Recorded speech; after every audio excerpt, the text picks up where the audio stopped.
Hello, this is RELS37W, The End of the World, Week 9, Spring 2020. And of course, this is after the spring break and really the amazing news that seems to change every day about the coronavirus that's ravaging through the world and now particularly through our country. So that's the context in which we're doing this class. And let me just remind you that there are more important things than college. So please stay healthy. Do the things you need for your mental health. If it's taking a walk or doing some sort of meditation practice or whatever else, prayer, etc. that you do. Connect with friends through technology. And of course, we have to keep our social distance and wash our hands and so on. But however you need to do that, stay healthy during this outbreak. If you need to connect with me, you have my cell. Feel free to give me a text, and we can talk or email or whatever. I will be doing all the work now from home for the next few weeks as we close out this semester. Seems like with this coronavirus, the idea of the apocalyptic and the end of time is much closer to us in a visceral way. And so if any of the things we talk about, are triggers for you, on the one hand, feel free to take a break and let me know. On the other hand, perhaps it gets us emotionally closer to some of the things that are in, particularly this book, The Road, which Cormac McCarthy wrote in 2006, his post-apocalyptic novel. He dedicated it to his young 8-year-old son, John Francis McCarthy, and this book describes a world that has changed for the father and his boy. And by the way, it's a brilliant novel. It's the reason I recommended that you read it or required that you read it. And it won the coveted Pulitzer Prize. So Cormac McCarthy's style is really spare. And at times you could call it prose poetry. It's almost like poetry, but it's done in a prosed setting, and that makes it, I think, somehow stark, and it matches. You could say form follows function. That the style matches the spareness of the landscape. So one thing McCarthy doesn't do ever is use quotation marks when he's doing direct quotations, and that gives it a kind of bleakness, and again a spareness. I keep coming back to that word. Love what he writes on page 8, which also describes this post-apocalyptic world. On the far side of the river valley, the road passed through a stark black burn. Charred and limbless trunks of trees stretched away on every side. Ash moving over the road, and the sagging hands of blind wire strung from the blackened light poles whining thinly in the wind. A burned house in a clearing, and beyond that a reach of meadowlarks stark and gray, and a raw red mud bank where a roadworks lay abandoned. Farther along were billboards advertising motels. Everything as it once had been, save faded and weathered. So a couple of notes on that. This is a post-apocalyptic time. We're never really sure exactly what happened to cause this, but it seems like there's some kind of fire event that has destroyed almost all of life. And here you see this idea of the road. The road passed through a stark black burn. You can hear the alliteration, black burn, and even stark has that harshness of the consonant, which these monosyllabic, single-syllable words just are almost like a punch. Stark, black, burn.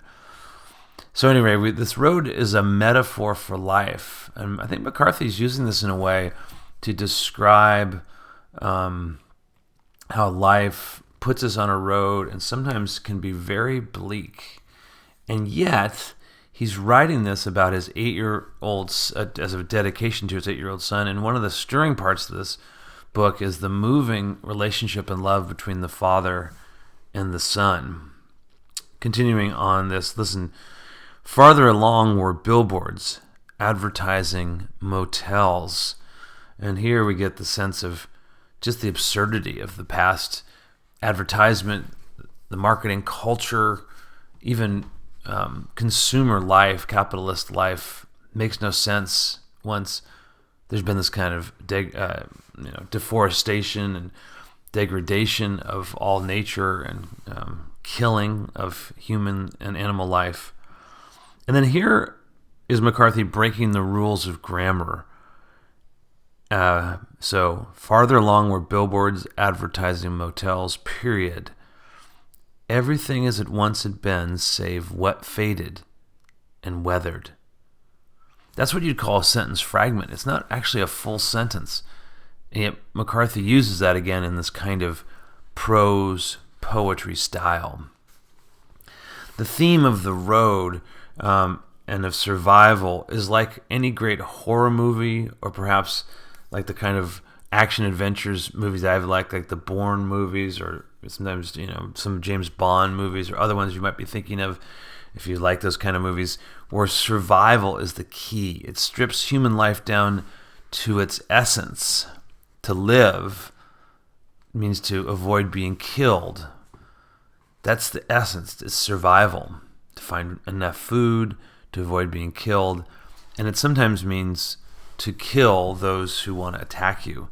I would encourage you to review pages 60 to 66 as this one of these scenes where the father has to kill in order to survive.